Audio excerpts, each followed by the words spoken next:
جوونه آقا جان با تازه عقد کرده بود، با خانمش سوار اتوبوس واحد شدن. شما بشنوید جالبه.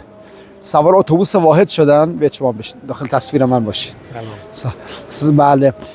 وسط اتوبوس واحد وایساده بود، کنار خانمش تازه نامزد کرده بودن. به خانمش گفت تا از اتوبوس واحد اومدن تو زیرگذر حرم امام رضا، به خانمش گفت گوش کن.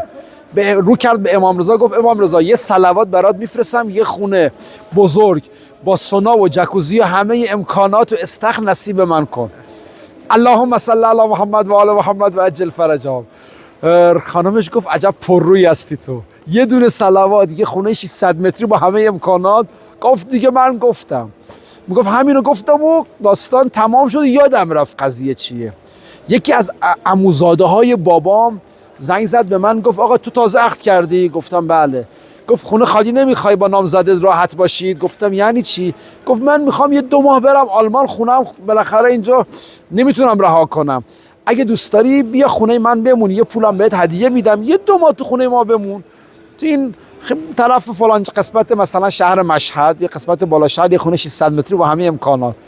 گفتم باشه. ما هم که از خدا خواسته رفتیم 2 ماه موندیم. این آقا رفت آلمان نیومد، 3 ماه موندیم نیومد، 4 ماه شد نیومد. بابا گفتم بابا خسته شدم، من از درس و زندگی باز شدم. بابا گفت پیگیری میکنم. با وکیلش صحبت کردیم، گفتی 1 ماه دیگه صبر کن من برمیگردم جبران میکنم.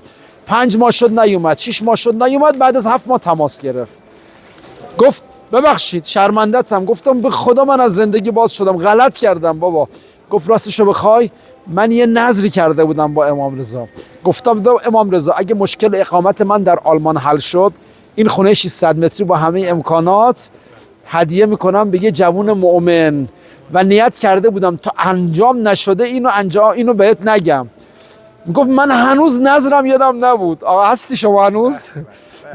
گفت بعد که رفتیم محضر وکیلش برا من امضا کنه، یاد یه دونه صلوات و کنایه که به امام رضا زده بودم افتادم، زدم زیر گریه. این وکیله گفت چرا گریه میکنی؟